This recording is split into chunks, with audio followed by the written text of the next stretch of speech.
फिर north Indian plains के south में अगर आप जाओ तो नीचे वाला जो पोर्शन होता है, it is known by the term of peninsular plateau.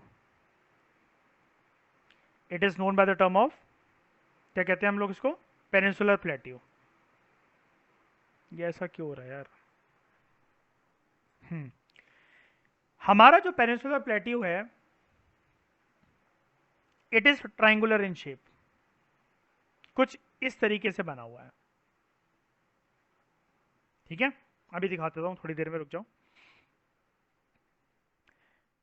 यहां पर जो रिलीफ है इसकी बहुत ज्यादा अनइवन है। अनइवन मतलब कुछ, मतलब एक जैसा नहीं है कि मतलब ये यहां से थोड़ा सा ऊबड़ खाबड़ ऐसे ऐसे करके जिगजैग वे में थोड़ा थोड़ा ऐसे ऐसे करके बन रखा है। ठीक है, यहां पर बड़ी सारी आपको हिल रेंजेस देखने को मिलती हैं और बहुत सारी रिवर वैलीज हैं।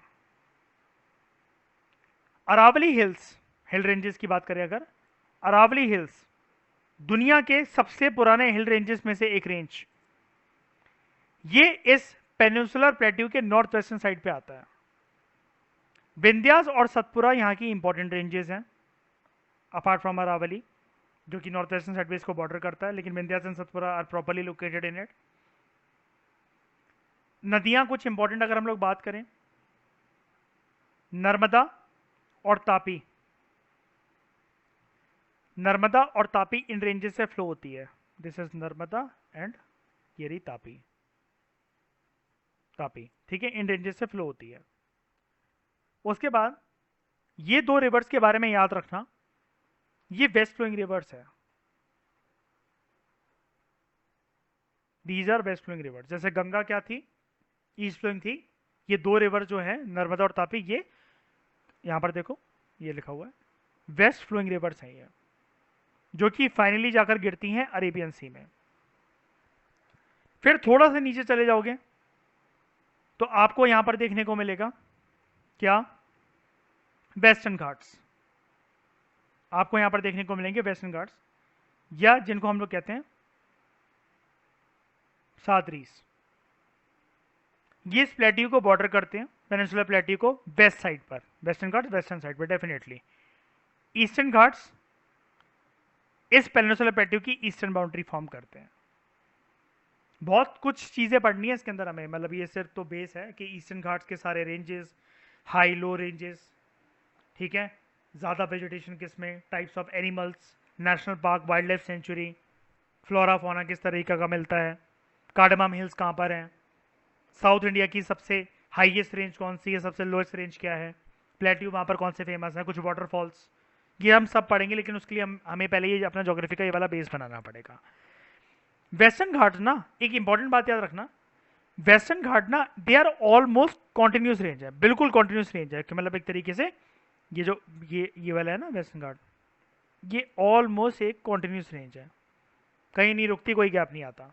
लेकिन ईस्टर्न घाट जो है ये ब्रोकन और अनइवन रेंजेस हैं, ये वाली बात याद रखना, क्वेश्चन बन सकता है क्योंकि यहां से जो पूरा का पूरा पेनिनसुला प्लेट्यू है, पूरा का पूरा जो पेनिनसुला प्लेट्यू है, प्लेट्यू भी क्या होता है, एक अपलैंड होता है, हमने पढ़ा था ना कुछ क्लासेस पहले, प्लेट्यू एक अपलैंड होता है। क्या खास बात होती है इसकी, ये हिली होता है, फ्लैट होता है, कैसा होता है, अपलैंड का मतलब क्या है, प्लेन से थोड़ा सा ऊपर होता है ऐसे, अगर अगर यहाँ पर प्लेन है तो थोड़ा सा इससे अपर साइड पे होता है प्लेन से, है ना, ये लेकिन फ्लैट होता है। एंड प्लेट्यूज पे क्या मिलते हैं, बड़े सारे मिनरल्स, हमने ये भी सीखा था इनिशियल क्लासेस के अंदर। Plateaus also form a structure of water, क्या कहते हैं उसको हम लोग, क्या कहते हैं, वाटरफॉल, है ना, ठीक है ना, मतलब कोई कंफ्यूजन तो नहीं है ना यहाँ पर, बताओ, ठीक है। प्लेट्यूज मिनरल्स के अंदर बहुत रिच होते हैं, तो ये जो peninsular plateau it is rich in coal and iron ore minerals. इनकी लोकेशन कहाँ है, कोल और आयरन ओर माइंस कहाँ बन रखी हैं, ये आपके लिए जानने वाली बात है हायर क्लासेस के अंदर, ठीक है। लेकिन जो अभी तक हमने ठीक है, जितना हमने पढ़ा एक बारी उसको एक बारी मैप पे ट्रेस करके देखते हैं। डेजर्ट तो हो गया, समझ में आ गया था हमें। अब देखो, ध्यान से देखना, जितना पार्ट को ले लेते हैं, ये देखो, यहां से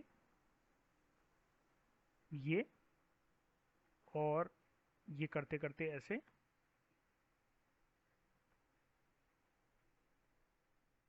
यहाँ पर, और इसके बाद कुछ ये ऐसे हो जाता है, और यहाँ पर वो क्या कह रहा था, इसके नॉर्थ वेस्ट साइड पे। तो देखो, नॉर्थ वेस्ट साइड पे इसके एक रेंज देखने को मिलेगी आपको, अरावली रेंज, ये रही अरावली रेंज। दो इंपॉर्टेंट रेंजेस फिर जो हमें बता रहा था, वो बता रहा था, एक है ये विंध्यास रेंज, दूसरी है सतपुरा रेंज। कौन सी ऊपर है कौन सी नीचे, ये भी आपको पता होनी चाहिए, एमपीपीएससी में ये वाला क्वेश्चन आया था। ठीक है। उसके बाद नदी, नर्मदा, फिर तापी, दोनों का एरो देखो, ये इसका एरो, ये इसका एरो, वेस्ट फ्लोइंग रिवर, और वो क्या करता है, अरेबियन सी में जाकर गिरती है डेफिनेटली, फिर ये यहां पर आकर गिरती है। ठीक है। अब विंध्यास यहां पर देखो, विंध्यास ऊपर है, सतपुरा नीचे है। सिमिलरली रिवर का भी याद रखना, नर्मदा ऊपर, तापी नीचे, ये चीज याद रखना। ठीक है। इन्हीं के साथ बिल्कुल पैरेलली जो दूसरी अपोजिट डायरेक्शन में बहती है बगल में, वो है महानदी की रिवर, जो कि बे ऑफ बंगाल में जाकर गिरती है, बंगाल की खाड़ी में जाकर गिरती है। थोड़ा नीचे आते हैं, दो रिवर्स और, east flowing, Godavari, Krishna, Kaveri. Order again important, Mahanadi, Godavari, Krishna, Kaveri. हम लोग वैसे बोलते भी यही है नॉर्मल लैंग्वेज में, आप लोग ऐसे ही मुंह से निकलता है ना, कोई कोई चीजें नहीं होती ऑर्डर में निकलती है, महानदी, गोदावरी, कृष्णा, कावेरी। फिर भी लेकिन कंफ्यूज करने को आ सकता है ये वाली चीज, तो ये चीज याद रखना। ठीक है। यहां पर बिल्कुल इनके संगम पर, ज्वाइनिंग पर, जहां पर ये जो वेस्टर्न घाट्स और ईस्टर्न घाट्स लोकेटेड है, तो यहां पर आपको नीलगिरी हिल्स देखने को मिलेंगे। ठीक है। और वेस्टर्न घाट्स के अंदर एक रेंज है, अनामलाई। ठीक है, अनामलाई। आपको मुझे ये बताना है नेक्स्ट क्लास से, नेक्स्ट क्लास के अंदर, ये कार्डमम हिल्स कौन सी स्टेट का पार्ट है, और क्या वो ईस्टर्न घाट का पार्ट है या वेस्टर्न घाट का पार्ट है। ठीक है। Cardamom hills, cardamom hills, cardamom क्या होता है, क्या होता है कार्डमम, इलायची, इलायची के कुछ हिल्स हैं साउथ, हाँ साउथ इंडिया के अंदर। आपको नेक्स्ट क्लास से पहले मुझे मतलब नेक्स्ट क्लास तक आप मुझे ये बताओगे कल की क्लास में कि ये क्या है, मतलब ये कहाँ पर है, कौन सी स्टेट के अंदर है, और ये ईस्टर्न घाट का पार्ट है या वेस्टर्न घाट का पार्ट है। ठीक है। एक चीज़ याद रखना, एक और बेसिक चीज़ बता देता हूँ, पता है तो अच्छी बात है, वरना सुन लो। यार देखो क्या होता है, जो ये मैंने बिल्कुल बाउंड्री पे ये जो चीज ये बनाया ना, ये बिल्कुल बाउंड्री पे दोनों साइड, यार इसको याद रखना यार, ये ना कोस्ट होता है। कोस्ट क्या होता है, बस आखिरी लैंड का छोर, आखिरी लैंड का टुकड़ा, आखिरी लैंड का तट, इसके बाद पानी पानी। जो घाट्स होती है ना, घाट घाट थोड़ी सी ऊपर, वेजिटेशन पहाड़ वगैरह, थोड़ा सा वो हिली स्ट्रक्चर हो जाता है। ठीक है। तो वेस्टर्न घाट ना उसके बाद आना शुरू होती है, जब कोस्टल एरियाज हो गए, या ईस्टर्न घाट या वेस्टर्न घाट, मतलब उसके बाद आना शुरू होती है। अब आप कहोगे ये हमें पता था, पता तो अच्छी बात थी, लेकिन मैं आपको फिर भी बता रहा हूं ये चीज। ठीक है। ये हो गया कवर। अब अगर मैं थोड़ा सा, अच्छा ये डायग्राम में कोई दिक्कत तो नहीं है आपको, पहले बता दो, विंध्यास रेंजेस, सतपुरा, नर्मदा, तापी, महानदी, गोदावरी, कृष्णा, कावेरी, कोस्ट दोनों, वेस्टर्न कोस्ट, ईस्टर्न कोस्ट, और western Ghat, eastern Ghat, bay of Bengal, Arabian, और ये अरेबियन सी, ये सब समझ में आ गया, पहले मुझे इतना बता दो, सब समझ में आ गया, जल्दी बताओ। East flowing river, west flowing river, सब समझ में आ गई। हम्म।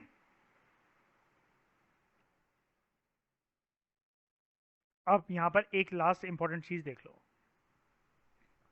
वो आपको एक लाइन बोल रहा था ना कि western Ghats are almost continuous और ईस्टर्न घाट टूटी हुई है, इसका प्रूफ देख लेते हैं एक बार आंखों से। ये देखो, ऑलमोस्ट कॉन्टिन्यूस, ऑलमोस्ट, और ईस्टर्न घाट देखो, ये यहां पर एक आ गया, ब्रेक, ये फिर से आ गया एक ब्रेक, ये फिर से आ गया एक ब्रेक। इसलिए बोला जाता है कि ईस्टर्न घाट्स जो है दे आर नॉट कॉन्टिन्यूस और डिसकॉन्टिन्यूस रेंज, जबकि western Ghats are almost continuous range. बताओ मुझे कोई दिक्कत है अगर इस डायग्राम में तो, या कोई भी जो हमने एक्सप्लेनेशन, मैं फिर से समझाने को तैयार हूँ, बताओ, बोल दो कोई भी चीज़ समझ में ना आई हो या कुछ भी है। पक्का?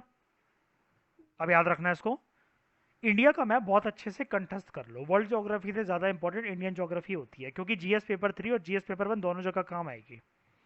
प्रिम्स में तो आएगी आएगी। देखो ज्योग्राफी ना बड़े सालों से यूपीएससी पूछ नहीं रहा है, वो एकदम से रिवर्ट बैक मारेगा। मैं आपको बहुत टाइम से समझाता चल रहा हूँ, ये वाली बात है ना, तो ये याद रखना।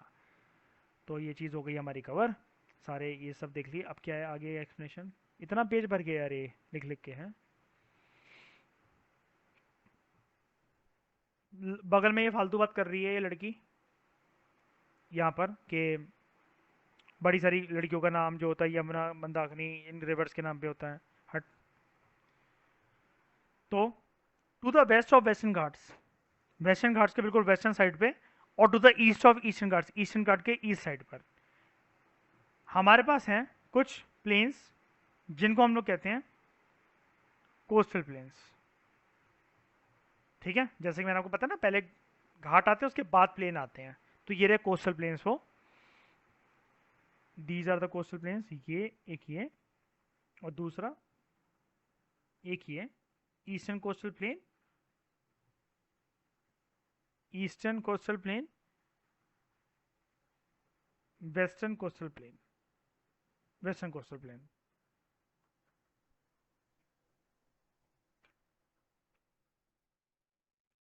जो वेस्टर्न कोस्टल प्लेन है वो थोड़े नैरो है, ईस्टर्न कोस्टल प्लेन थोड़े ब्रॉडर है। अच्छा, देखते हैं चलो। मिटाया मैंने इसको। देखो, हर चीज़ का एक प्रूफ देखेंगे, हर चीज़ का साइंटिफिक प्रूफ देखेंगे। ये देखो, इसका गैप देखना जो मैं बनाते चल रहा हूँ, गैप तो हमेशा ऑब्वियस ही बात है घाट से ही होगा ना, कोस्ट और घाट के बीच में। ये थोड़े से नैरो, इतना आपको दिख गया होगा। अब यहाँ पर देखना,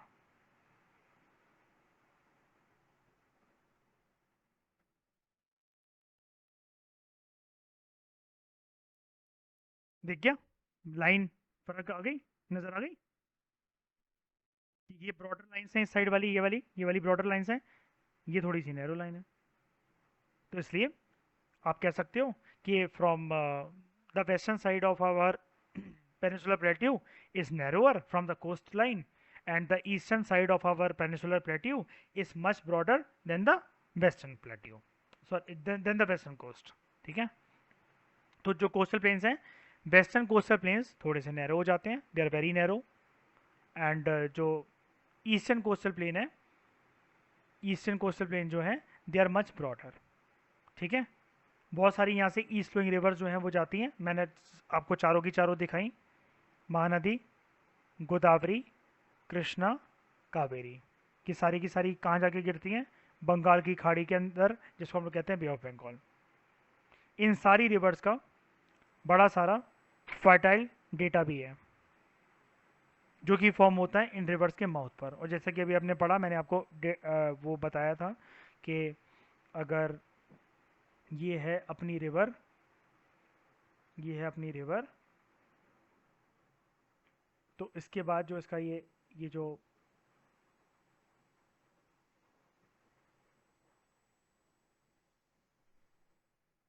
जो इसका माउथ होता है, दिस पॉइंट, ये रिवर चल रही है चल रही है चल रही है, इस पॉइंट पे आके ये ऑलमोस्ट रिवर का हुआ एंड।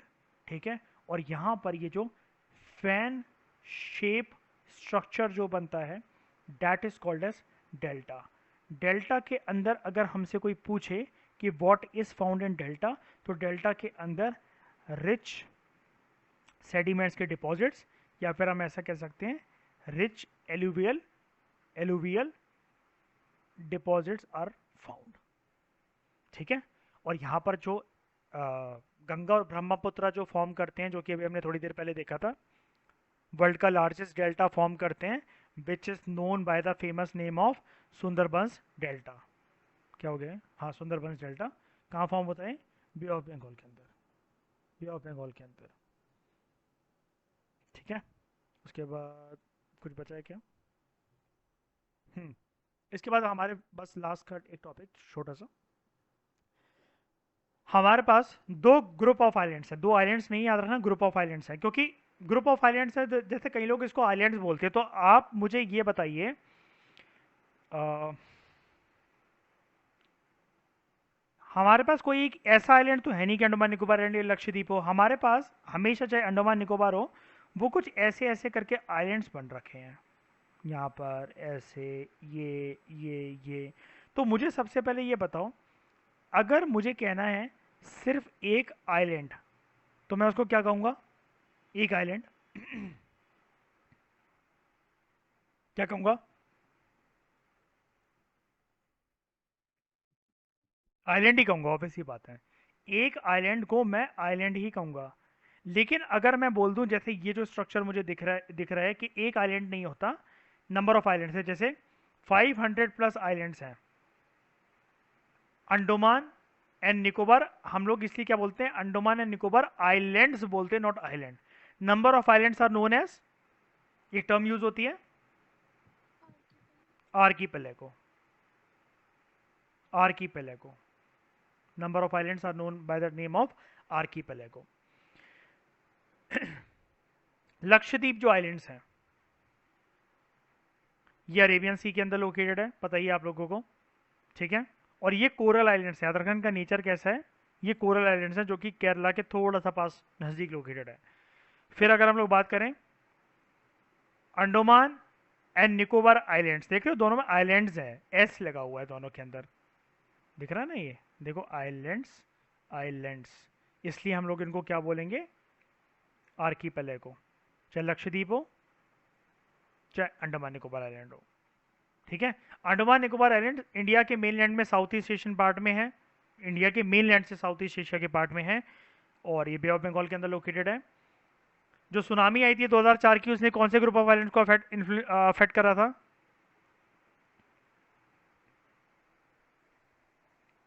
पता करके बताना। ठीक है, इंदिरा पॉइंट, इंदिरा पॉइंट। ठीक है, तो मुझे, आप दूसरा होमवर्क आपके लिए ये है, आप मुझे ये बताओगे कि ये इंदिरा पॉइंट कहाँ पर लोकेटेड है। इंदिरा पॉइंट कहाँ पर लोकेटेड है, एक ये बताओगे। फिर आप मुझे ये चलो अभी बता दो, अगर अभी पता है तो।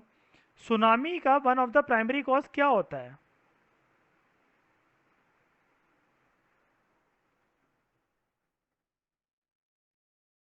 सुनामी किस वजह से आती है?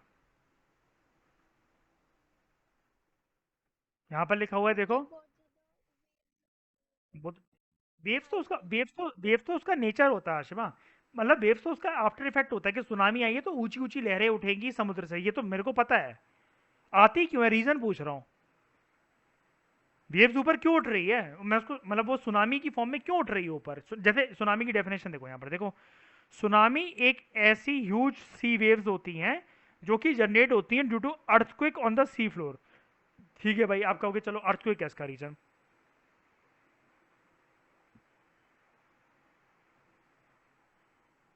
मैं पूछ रहा हूँ वाई अर्थक्वेक, क्यों आया अर्थक्वेक? सुनामी के पीछे जो रिस्पॉन्सिबल फैक्टर है वो है अर्थक्वेक। मेरा क्वेश्चन है वाई अर्थक्वेक? क्या हो गया भाई ऐसा सी फ्लोर पे अर्थक्वेक? अर्थक्वेक तो भाई अपने इधर आते हैं, दिल्ली एमपी और ये सब जहाँ पर हम लोग बैठे हुए हैं। सी फ्लोर पे भी अर्थक्वेक आते हैं, ऐसा कैसे हो सकता है?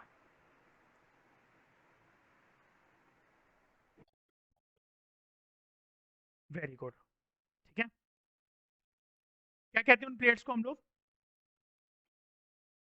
हाँ, टेक्टोनिक प्लेट्स। तीसरा होमवर्क, आप मुझे ये बताओगे कौन सी टेक्टोनिक प्लेट्स की टकराने की वजह से ये 2004 की सुनामी आई थी? ठीक है, तुम लोगों ने मुझे ये भी नहीं बताया यार, आज की क्लास में मैंने आपको 8 डिग्री, 9 डिग्री और 10 डिग्री चैनल बताने को कहा था कि किन दो पॉइंट्स को करेक्ट करता है। होमवर्क भाई क्यों लाइटली को लेते हो यार, मैं कुछ सोच समझ के तो देता हूँ। हो गया तो बताओ मुझे। एक सेकंड, एक सेकंड, एक सेकंड, एक सेकंड, मुझे नहीं आता, मुझे सिखाओ पहले। हाँ, 8 डिग्री का मिनी कॉय एंड मॉलडीव्स को अलग करता है कौन सा चैनल? 8 डिग्री का चैनल। ठीक है। 9 डिग्री का चैनल। अच्छा, यहाँ पर भी मिनी कॉय है। मिनी कॉय एंड लक्षद्वीप को करता है। ठीक है। उसके बाद 10 डिग्री। अच्छा, अंडमान एंड निकोबार को, और तो कोई नहीं है बीच में? अच्छा अच्छा, एक तरफ अंडमान है मतलब, और दूसरी तरफ निकोबार आइलैंड्स को सेपरेट करता है 10 डिग्री। ठीक है। तो 8 डिग्री सेपरेट करता है मिनी कॉय मॉलडीव्स को, 9 डिग्री मिनी कॉय और लक्षद्वीप को, 10 डिग्री अंडमान निकोबार को। आज के लिए आपके 3 होमवर्क है। आप इंदिरा इंदिरा पॉइंट बताओगे।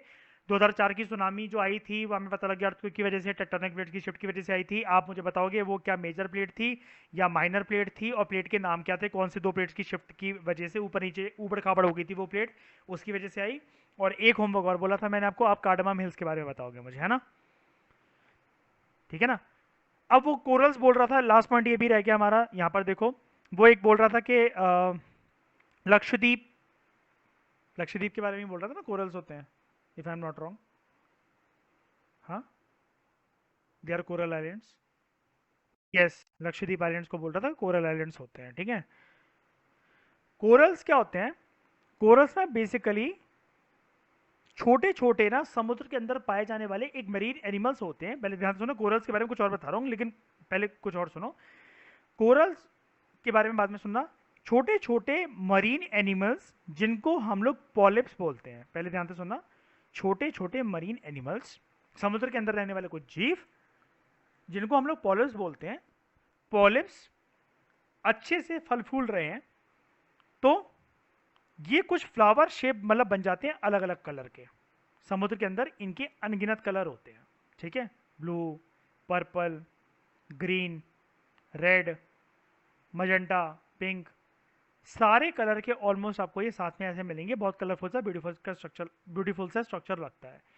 जब इनकी मौत हो जाती है, मौत होने के बाद जो इनकी डेड बॉडी होती है, जो इनकी स्केलेटन होता है, उसको कहते हैं कोरल। ठीक है। जब लिविंग पॉलिप्स, जब वो जी रहे होते हैं, जब ये मर जाते हैं, तो उनके कुछ स्केलेटन्स बच जाते हैं। दूसरे पॉलिप्स इनके स्केलेटन पे ग्रो करते हैं, मतलब डेड बॉडी पे ही दूसरा नया पॉलिप ग्रो करता है on the top of the hard skeleton. Hard skeleton की वजह से बेस मिल जाता है। कहने का मतलब क्या है कि किसी डेड बॉडी का एक स्केलेटन पड़ा हुआ है, मुझे समुद्र के अंदर बैठने की जगह चाहिए। मैंने क्या कहा, यहाँ वहाँ क्या बैठूँ यार मैं, पानी पानी है हर जगह, मैं इसके ऊपर बैठ गया क्योंकि ठोस है। कुछ इसी तरीके से पॉलिप्स भी बिहेव करते हैं। फर्क सिर्फ इतना है, पॉलिप्स जो है वो जिंदा है, जो स्केलेटन है वो स्केलेटन है भाई, वो मर गया है, वो पुराना पॉलिप है कोई। उनकी डेड बॉडीज के अंदर ये अपना आशियाना बसा लेते हैं। ये इसके ऊपर ग्रो करते रहते हैं, हायर एंड हायर। कहने का मतलब क्या है, जैसे मतलब मान लो मैं ग्रे से बना रहा हूँ स्केलेटन, ये है भाई स्केलेटन, इसके ऊपर ये पॉलिप्स, फिर इनका बन गया स्केलेटन, फिर इसके ऊपर फिर पॉलिप्स। फर्क क्या दिख रहा है हमें यहाँ पर? कुछ नहीं दिख रहा फर्क। फर्क सिर्फ ये दिख रहा है कि भाई ये और ये डेड डेड, ये कलरफुल वाले लिविंग लिविंग। ठीक है। और इस वजह से जब ये ऐसा स्ट्रक्चर बढ़ता जाता है ना, जैसे कि जैसे 1, 2, 3, 4, 5, तो ये एक ऐसे थोड़ा थोड़ा थोड़ा थोड़ा करके इस तरीके का स्ट्रक्चर बना लेते हैं जिनको हम लोग कहते हैं कोरल आइलैंड्स। बगल में ये आपको दिख रहा है, ये समुद्र के नीचे से निकले हुए हैं, लेकिन ये ऊपर आते आते आते आते आते आते, ये देखो, ये यहाँ से ऊपर आते आते आते आते ये सारी जगह इन्होंने ऐसे ऐसे करके घेर ली है। कोई डाउट, कोई डाउट, कोई दिक्कत? बताओ। सब कुछ हो गया ना? कुछ रह तो नहीं गया हमारा इसमें? बताओ। नहीं ना? ठीक है, डन।